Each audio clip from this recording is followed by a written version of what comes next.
चल गइल के हमर जिंदगी खराब हो जियता रुझान तू तो होके आबाद हो चल गइल के हमर जिंदगी खराब हो जियता रुझान तू तो होके आबाद हो लगता जुदाई ओकर हो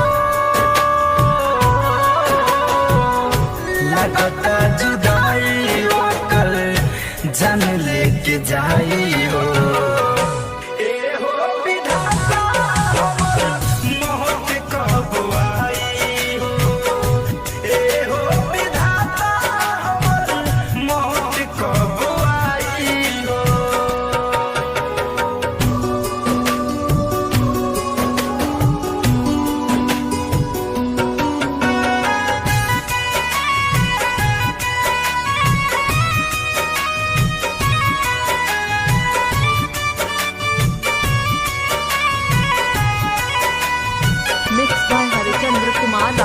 कैसे के प्यार केहू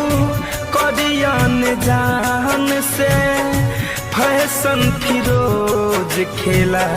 होता इंसान से कैसे के प्यार केहू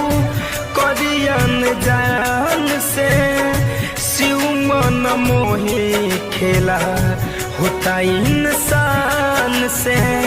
बिछड़ के धनंजय से